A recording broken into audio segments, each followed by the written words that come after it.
저는 유진투자증권 리서치센터에서 로봇 산업과 그리고 방산, 조선업까지 같이 분석을 하고 있는 양승희 연구원이라고 합니다. 제가 이제 로봇을 처음 보기 시작했던 게 21년도부터였었어가지고 이제 21년도부터 해서 거의 한 4, 5년 정도 지난 걸로 이제 좀 본격적으로 뛰어보려고 하고 있는 상황인 것 같고, 지금 이제 진짜 물리적으로 봤을 때는 이제는 이제 뭐 걷는 건 당연하고 뭐 뛰고 뭐 춤추고 이제 동작 측면에서는 이제 동적인 모습들을 이제 보여줄 수 있는 수준까지는 이제 발전을 했고, 이제 그 다음 단계로 가기 위해서는 이제 작업을 하면서 이 인류 사회에 뭔가 부가가치를 제공을 해줘야 되는데, 이제 그 작업을 하기 위한 이런 이제 움직임들이 나오고 조작에 대한 이제 능력들을 갖추기 위해서 손을 개발을 한다든지 아니면은 이 조작을 위한 이제 AI 소프트웨어를 개발을 한다든지 조금 더 이제 쓸모가 있는 존재가 되기 위한 그런 기로에 놓여 있다라고 보고 있습니다. 다만 이제 저희가 인구 구조 관점에서 바라봤을 때 한국 같은 경우는 이제 뭐 매년 인구가 계속 줄고 있고 2030년, 2040년, 50년 지금 대비해서 거의 절반 수준까지 인구가 떨어질 걸로 관측이 되고 있고, 근데 반대로 우리나라의 경제 규모라든지 산업 규모들은 그때는 더 발전을 해서 더 커져 있어야 되는 상황인데, 사람은 주는데 산업 규모가 유지되거나 더 커진다라고 하는 게 사실 이제 생산성을 엄청나게 이제 올려야 된다라는 의미인 거고, 그 생산성을 뭐 사람이 이제 한 명이 더 많은 노력을 투입을 하거나 아니면 이제 효율적으로 일하는 것들도 있긴 하겠지만 그것만으로는 불가능할 거다. 결국 뭔가 자동화 수단들의 도움을 받아야 되는 거고, 그런 관점에서 로봇 수요는 앞으로 이제 여러 가지의 벽들이 있다 한들 성장할 수밖에 없다라고 생각은 하지만, 물론 이제 가기 위한 그 이제 중간중간에 이제 과정 속에서 안전에 대한 인증이나 뭐 표준이라든지 아니면 사회에 대한 그런 이제 인식들의 변화, 이런 것들은 같이 좀 되게 수반돼서 변화할 필요들은 있다라고 생각은 하고 있습니다. 아직은 거의 논의는 안 되고 있고 이제 논의에 대한 제기들이 나오고 있는 상황들입니다. 최근에 뭐 우스갯소리긴 하지만은 이제 유튜브 영상이나 뭐 이런 영상들 등에서 보시면은 이제 사람들을 때리는 영상들이 많이 나오거든요, 로봇들이. 근데 이제 그런 영상들이 나오면서 조금씩 시장에서 이 산업에서 앞으로 이 로봇에 대한 안전을 어떻게 할 것인지에 대한 논의들이 조금씩 나타나고 있는 걸로 보고 있습니다. 최근에 들어서 이야기들이어가지고 이제 막 시작했다고 보면 될 것 같아요. 여성 제조업 1만 명당 이제 몇 대 로봇이 쓰이고 있냐에 대한 데이터로 제가 기억을 하는데, 그러니까 10,000명당 지금 1,000대 수준이어서 뭐 분명히 다른 평균은 한 300대, 400대 정도 수준이니까 높은 건 맞지만 아직 뭐 더 올라갈 수 있는 여지들은 남아있는 상황이고, 뭐 저희가 업종별로 보면은 이게 굉장히 쏠림이 심합니다. 편차도 굉장히 심하고, 그러니까 저희가 잘 알고 있는 자동차라든지 아니면 이제 가전, 뭐 이런 전기전자 공장은 이미 자동화가 많이 되어 있어요. 뭐 LG전자도 스마트 팩토리, 아니면은 현대자동차도 앞으로 다크 팩토리를 운영을 할 거다라고 이야기를 하고 계시는 것처럼 이미 이제 그런 자동차나 전기전자 쪽은 발전을 했지만, 그 외의 산업 분야들, 뭐 철강이라든지 조선이라든지 아니면 화학산업이라든지 이런 쪽은 아직 거의 자동화가 안 되어 있기 때문에 여기서 오히려 자동화율들이 올라가는 관점에서 로봇 수요는 더 커질 수 있는 포인트들이 있고, 최근에 가장 활발하게 나오고 있는 건 아무래도 조선 쪽인 것 같다라고 보고 있습니다. 조선 같은 경우는 이제 사실 뭐 여러 작업들이 있긴 하지만은 이제 저희가 큰 배를 만들어가는 과정들이 결국은 다 용접을 통해서 진행이 되기 때문에 이 용접이 제일 많이 필요하거든요. 용접에 대한 숙련공들이 계속 줄어들고 있는 상황들이고, 외국인 노동자로도 이게 해결이 안 되는 부분들이어서 용접 쪽에서 많이 쓰이고자 하고 있는 상황들입니다. 이제는 왔습니다. 이제는 이제 용접을 하려면 용접을 어떻게 할 건지 그 용접에 대한 선을 따서 이제 그걸 균일한 이제 강도를 해가지고 용접을 해줘야 되는. 근데 사실 로봇이 그 용접선만 딸 수 있으면은 이 작업을 하는 거는 전혀 어려운 것들은 아닌데, 예전에 로봇들이 그걸 못했던 건 용접선을 보지 못했었으니까. 로봇 팔만 있었을 때는 사실 눈이 없는 이제 장님과 같은 이제 존재인데, 이제는 거기에다가 카메라 센서를 달아놓고 카메라로 이제 용접할 부위를 찍어서 이제 AI로 판독을 하는 거죠. 용접선을 이렇게 따야겠다라고 하면은 로봇팔이 이제 그 용접선을 따서 가면서 여기 위치에 이렇게 가야 되고, 혹시 뭔가 위치가 좀 바뀌었다 하더라도 그걸 다시 재판독을 해서 가면 되는 거니까, 이제는 AI랑 뭐 카메라 센서 이런 것들이 결합이 돼서 가능한 수준까지는 왔다라고 보고 있습니다. 우리나라의 뭐 현대중공업, 뭐 현대사무, 뭐 하나오션, 뭐 삼성중공업 모든 조선소들이 다 지금 조선 용접 로봇들을 쓰고 있는 상황들입니다. 이제 경험적으로 기억을 하는 거는 이런 관련된 뭐 기사나 이야기들이 많이 나왔던 게 딱 2024년부터 이제 투입을 한다, 뭐 실증을 한다라는 이야기들이 많이 나왔었고 25년도 하반기 들어와서 조금씩 그 도입이 확대가 되는 국면에 들어가고 있는 상황으로 보고 있고 심지어 지금 이제 일본 같은 경우도 이제 조선을 역량을 강화하기 위해서 일본도 인력이 없다 보니까 이제 그거를 해결하고자 뭐 지난주 이슈이긴 했지만은 일본 정부가 이제 조선 용접 로봇들 도입에 지원을 하겠다라고 이제 정책적으로도 나서고 있는 상황이어서 뭐 약간 글로벌 트렌드로 확대가 되는 국면으로 보고 있습니다. 사실 로봇 산업이 이제 구체적으로 뭔가 숫자가 보이면은 이제 어느 정도 뭐 기업들이나 또 산업의 체력들, 그러니까 펀더멘털을 기반으로 해서 기업 가치 평가도 가능할 것이고 산업이 좋다 나쁘다가 판단이 될 텐데 아직은 그런 명확하게 잡히는 통계나 뭐 기업들의 실적 숫자들이 없다 보니 조금 이제 계속 꿈을 그리면서 이 꿈이 뭐 커지고 또 이제 부침을 겪을 때마다 계속 변동성들이 커지고 있는 그런 상황으로 생각을 하고 있습니다. 매출, 뭐 이익, 아니면 뭐 수주 여러 가지 이제 저희가 볼 수 있는 지표들이 있을 텐데 아직은 그런 지표에서 뭔가 크게 성장을 하고 있거나 이제 이런 상황들은 뭐 정말 산업이 성장하는 극초기 단계에 좀 있다 보니까 변동성이 좀 커질 수밖에 없는 상황으로 보고 있습니다. 네, 산업용 로봇 시장과 그리고 휴머노이드 시장을 이제 비교해서 보자라고 하면은 산업용 로봇 시장은 보통 이제 연간 뭐 50만 대, 뭐 60만 대 정도의 시장으로 글로벌 수요를 저희가 판단을 하고 있고 대당 1억 정도라고 가정을 하면은 뭐 50조 원, 60조 원 정도의 시장인데 휴머노이드는 그러면은 몇 대의 시장이냐라고 했을 때 지금 당장은 뭐 말씀하신 것처럼 아직 숫자가 없긴 하지만 뭐 앞으로 이 상용화가 되고 시장이 본격적으로 열린다고 하면은 그래도 최소 수경 원 이상으로 갈 수 있지 않을까라는 기대감들이 또 선행적으로 반영이 되는 것 같아요. 왜냐면은 물론 조금 공격적인 이야기이긴 하지만은 결국 휴머노이드가 인간의 노동력을 대체를 하는 존재라고 본다라고 하면은 인간의 이 노동력이 어느 정도 되느냐, 글로벌리 몇 명의 노동자가 있냐라고 했을 때 대략 한 30억 명 정도로 추산이 되고 있는데 그렇게 되면은 이제 극단적으로 봤을 때 휴머노이드 대수가 앞으로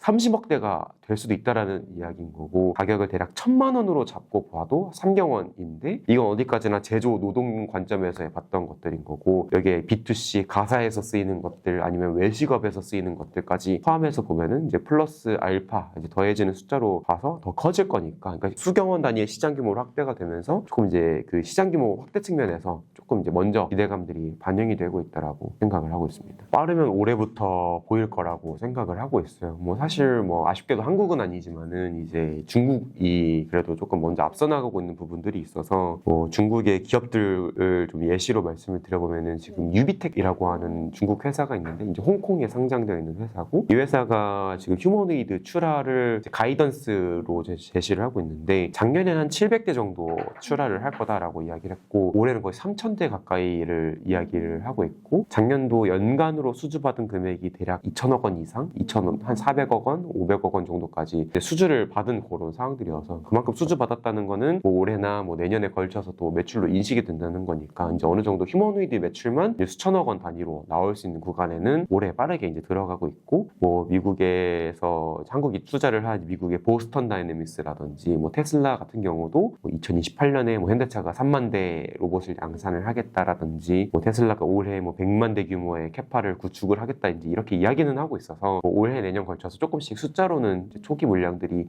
찍히지 않겠는가라고 보고 있습니다. 지금 뭐 수요만 있으면 늘릴 수 있다라는 자신감으로 보여지고 테슬라가 주주총회에서 이제 가끔 영상들을 또 공개를 합니다. 그 영상들을 보면은 휴머노이드 파일럿 양산, 그러니까 시범 양산 라인이 나오는데 보게 되면은 양산 공정 자체가 굉장히 좀 정교하게 짜여져 있고 어느 정도 바로 양산 투입할 수 있는 수준까지 올라와 있는 것들이 보여져서 지금이야 양산 라인이 뭐 하나 두 개 작으니까 생산 규모가 작지만 이거를 이제 곱하기 몇 이렇게 해서 키워가면은 생산량은 금방 늘려갈 수 있는 포인트여서 뭐 100만 대가 먼 꿈은 아니다. 다만 수요가 있어야지 그렇게 또 캐파를 늘리는 거니까 수요를 어떻게 개발을 할 것인가가 더 먼저 논의를 해야 되는 포인트라고 생각을 합니다. 지금 일단은 이제 수요가 좀 많이 들썩거리고 있는 분야는 물류 분야로 좀 보여지고 그리고 또 이제 시장에서 관심 갖고 있는 건 뭐 테슬라랑 그리고 현대차 회차가 자동차 회사다 보니까 자동차 뭐 공장에 좀 투입을 해서 써보자라는 시도들이 일단 주력으로 나오고 있고요. 근데 물류창고가 조금 더 단순하고 이 그런 물류창고의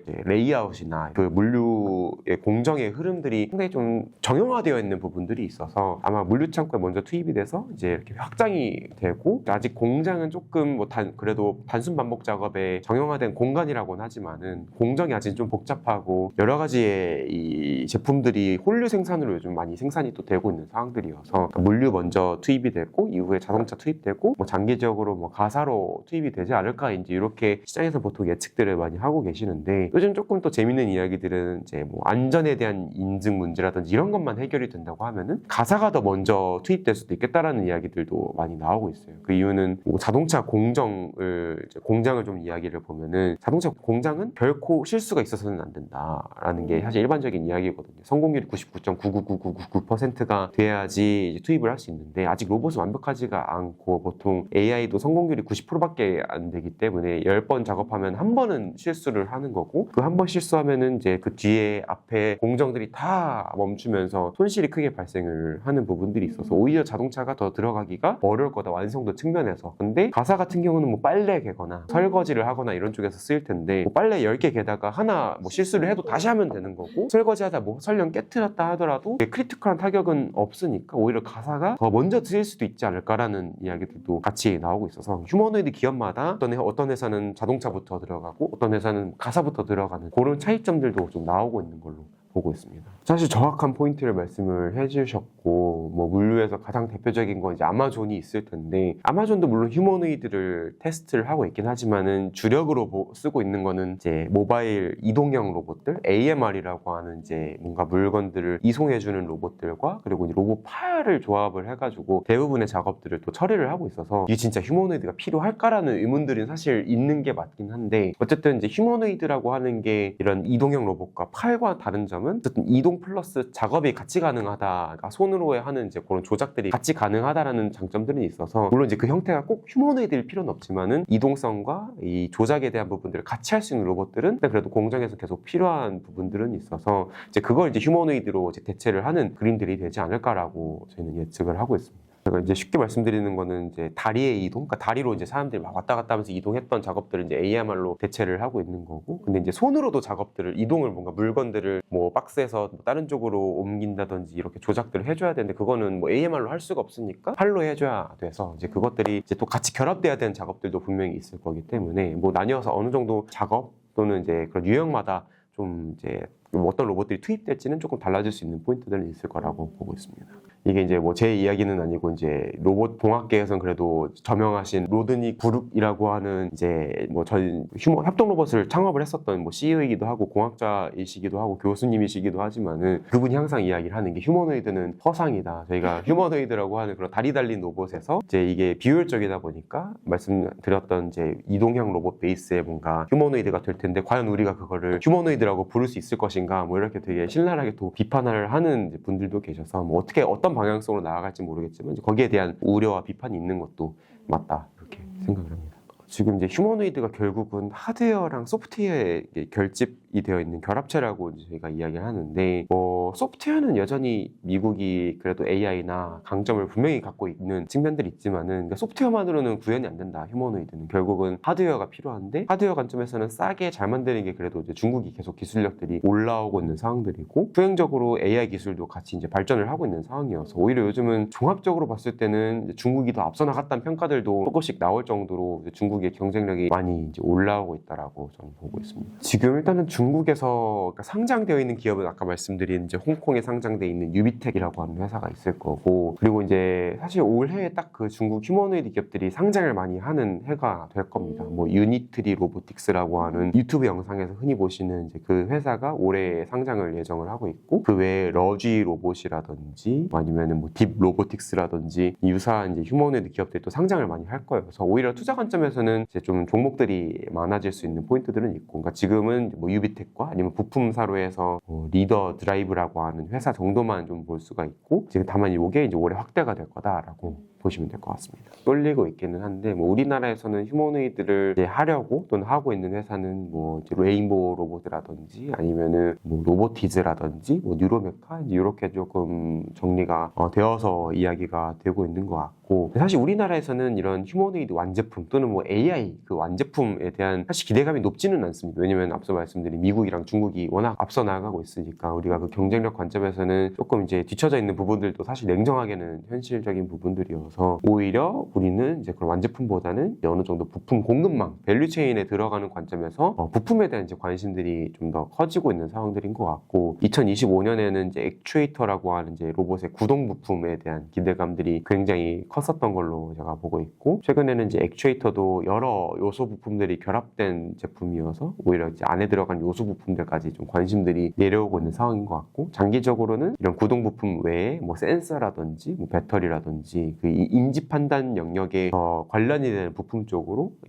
시장 관심들이 계속 확대될 거다라고 생각을 해서 보고 있습니다. 뭐 레인보우 로보틱스나 뉴로메카나 이런 기업들이 대부분 이제 부품에 대한 제조들이 상당 부분 또 내재화가 되어 있는 그런 기업들이어서 이제 타 경쟁상 대비해서 이제 원가 경쟁력들을 갖출 수 있는 포인트들이 있다라고 좀 생각을 하고 있고, 사실 지금 로봇에서는 당연히 앞으로는 가격이 중요해지겠지만 지금으로서는 이제 기술력이 더 중요한 부분들이어서 기술 관점에서는 아직 조금 더 발전이 되어야 될 부분들도 명확하게 있고, 다만 이제 삼성전자가 투자를 한 레인보우 옵틱스 같은 경우는 또 이제 삼성과 이 레인보우 양사 간의 기술적인 뭐 시너지 협업 관계들이 또 계속 구축이 되고 있기 때문에 이제 수면 아래서 이제 기술 개발들 되는 부분들이 같이 기대해서 볼 수 있는 포인트라고 생각을 하고 있습니다. 일단은 뭐 액추에이터 같은 경우는 이제 앞서 말씀드린 사실 로보티즈가 액추에이터 사업도 같이 하고 있는 상황이고, 뭐 그 외에는 뭐 하이젠 R&M이라든지 뭐 SPG라든지 이제 몇몇 회사들이 액추에이터 사업들을 이제 수행을 하고 있는, 영위를 하고 있는 상황들이고, 또 액추에이터 안에 들어간 요소 부품들이 다양하게 있습니다. 모터나 아니면 감속기라고 하는 부품들이 있는데, 여전히 이제 그 관련된 기업들, 뭐 특히 이제 감속기가 기술적인 진입 장벽이 높아서, 마찬가지로 이 액추에이터도 하지만 이 감속기 쪽에서 경쟁력을 갖고 있는 뭐 SPG, SBB 테크 이런 기업들까지 이제 폭넓게 관심을 가져볼 수 있는 상황이라고. 사실 이 분야에서는 뭐 워낙 앞서 있는 건 일본이랑 독일이라고 저희는 생각을 하고 있고, 다만 이제 이 양국과 비교해서 뭐 성능이나 관점에서는 크게 떨어지지는 않는 수준까지는 발전했다고 보고 있습니다. 다만 이제 로봇에서 또 중요한 게 이 실제로 이 부품이 어떤 제품에 쓰여봤냐에 대한 레퍼런스가 대단히 중요한데, 아직 우리나라 기업들은 전방에 우리나라 로봇 완제품 기업들이 크지가 않은 상황들이어서 레퍼런스가 없어서 그 레퍼런스의 격차는 이제 존재한다라고 생각을 하고 있습니다. 오히려 그래서 최근에 이제 현대차가 그 아틀라스를 양산을 하겠다라고 이야기를 하고 있고, 양산에 이제 어떤 회사에 어떤 부품들이 들어갈 거다라는 이제 이야기들이 언론 보도를 통해서 많이 공개가 되고 있는데, 이제 그런 기업들이 이제 주가가 또 크게 이제 상승을 하는 것들 봤을 때는 그런 관련된 기대들이 많이 내재되어 있다라고 생각을 해볼 수 있을 것 같습니다. 투자자분들의 성향에 따라서 좀 달라질 수는 있기는 한데, 결국 이 기업들의 가치라고 하는 거는 이익 곱하기 이제 멀티플이라고 하는 이익 배수, 이제 저희가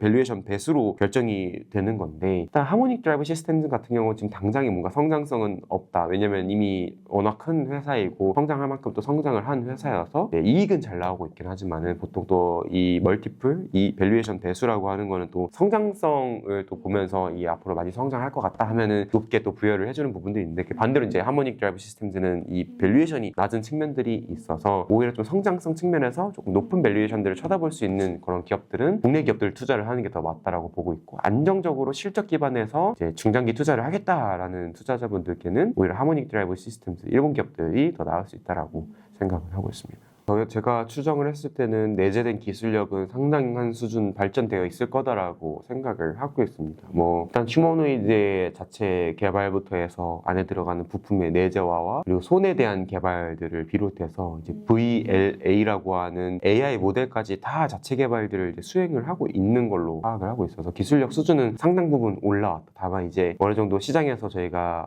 사실 투자 시장에서 기대를 하는 거는 조금 이제 기술 수준이 완벽하지 않다 하더라도 좀 이런 큰 그림 그림들을 그려주는 걸 원하기도 하실 수는 있지만은 또 기업 입장에서는 섣불리 제품을 공개를 했다가 오히려 실망감들도 자아낼 수 있는 부분들이 있어서 조금 이제 보수적으로 공개들은 수행을 하고 있어서 조금 이제 시장에서는 잘 안 알려져 있는 걸로 이제 보여지는데, 사실 이제 이런 트렌드들이 뭐 꼭 삼성에만 있는 건 아닙니다. 뭐 스타트업 씬에서도 스텔스 모드로 개발을 하다가 어느 순간 뿅 하고 공개를 해서 시장 관심을 받는 경우들도 많아서, 조금 이제 상장 기업에서는 삼성전자가 스텔스 모드로 기술력들을 축적을 하고 있고, 현대차는 이제 공공연하게 보스턴 다이내믹스라고 하는 회사를 투자를 해서 이 회사에 투자를 또 하고 양산을 하면서 사업을 확대해 가겠다라고 이야기를 하고 있어서 회사의 좀 기조 차이로 보고 있다, 이렇게 말씀드릴 수 있을 것 같습니다. 다만 양산 관점에서는 현대차가 앞서 나가고 있다라고 생각을 하고 있어요. 최근에 정의선 회장께서도 이제 막 여러 가지 국내외 로봇 투자 계획들을 계속 공개를 하고 계시고, 미국의 3만 대 규모의 캐파를 2028년까지 확보를 하겠다. 국내에도 이제 수조원 투자를 해서 뭐 로봇 파운드리 공장들도 만들고 하겠다라고 이야기를 하고 있고, 이제 양산을 위한 여러 가지 공급망들에 대한 검토까지 병행해서 진행하고 있는 걸로 미루어 보았을 때, 확실히 양산은 이제 현대차가 조금 더 앞서 나가고 있고 가까워지고 있다라는 생각들을 해볼 수 있을 것 같습니다. 지금 성장성 관점에서는 아무래도 에이딘 로보틱스가 가장 좀 열려 있다라고 저는 생각을 하고 있고, 이 에이딘 로보틱스가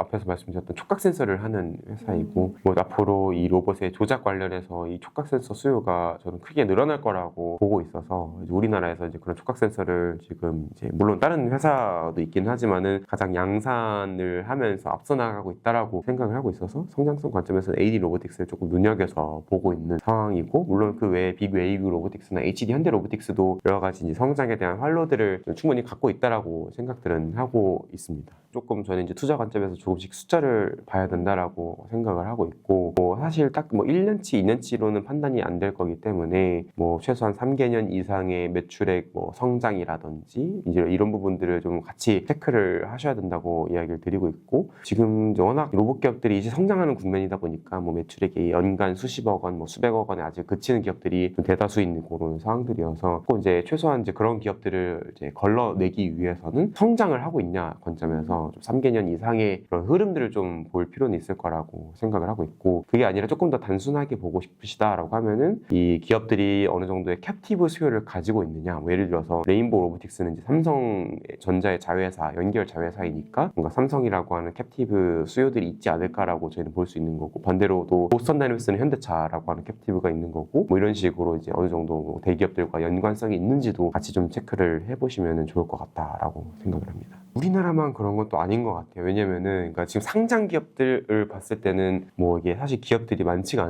않다 보니까, 상장되어 있는 기업들이 특히 이제 우리나라가 또는 뭐 중국이 유독 좀 관심도 많이 받고 많이 상승을 한 걸로 보여지긴 하지만, 스타트업 씬에서 보면 이제 미국의 이제 가장 대표적인 스타트업 기업이 피겨 AI라고 하는 회사가 있는데, 이 회사가 재작년도 2024년도만 해도 기업 가치를 한 26억 달러로 평가를 받았었는데, 작년도 2025년도 9월 초에는 390억 달러까지 1,400% 정도 상승을 하고 있는 이제 그런 상황이어서, 이제 그런 모습들을 봤을 때는 뭐 투자자들이 뭐 이런 시장에 관심을 갖고 있는 건 뭐 다 비슷하다라고 생각을 하고 있고, 다만 이제 투자할 수 있는 그런 기업들이 있느냐 없느냐의 차이로 갈리고 있다라고 저는 생각을 해서 보고 있습니다. 사실 요즘 워낙 선택지들이 많아졌어요. 그래서 삼성자산운용, 뭐 아니면은 뭐 KB자산운용 등등등등 이제 여러 운용사에서 출시를 하고 있는 상황들이고, 다만 이제 전통적인 거는 아무래도 K로봇 액티브 ETF가 이제 전통적으로 오랫동안 이 시장에서 대응을 해왔었던 ETF이기 때문에, 조금 저는 이제 말씀드린다고 하면은 그 ETF를 말씀드릴 수 있지 않을까, 이렇게 말씀을 드리고, 또 한국 로봇 ETF만 있는 게 아니라 중국 뭐 차이나 휴머노이드 ETF라든지 아니면 뭐 글로벌 휴머노이드 ETF 이런 상품들도 있기 때문에, 조금 폭넓게 뭔가 중국 기업들 투자하기가 조금 쉽지 않다라고 하면 ETF를 매수를 하는 것도 좀 고려해 볼 수 있다라고 생각을 하고 있습니다. 미국엔 사실 뭐 로보나 아니면 보트 여러 가지 이제 ETF가 마찬가지로 있기는 한데, 사실 조금 트렌드에 뒤처진 부분들이 있는 것 같아요. 제가 예전에는 이제 뭐 화학이나 이런 주요 기업들을 담고 있으니까 좀 그래도 관심 가져볼 만하다라고도 이야기를 드렸지만, 지금 로봇 시장은 이제 그런 레거시 분야에서 이제 휴머노이드나 좀 미래를 바라보는 시장으로 넘어가고 있는 그런 상황들이어서, 오히려 조금 더 이 현재 트렌드에 대응한다고 하면은 오히려 뭐 한국에 상장되어 있는 ETF가 더 공격적으로 대응이 되지 않을까라는 생각들을 하고 보고 있습니다.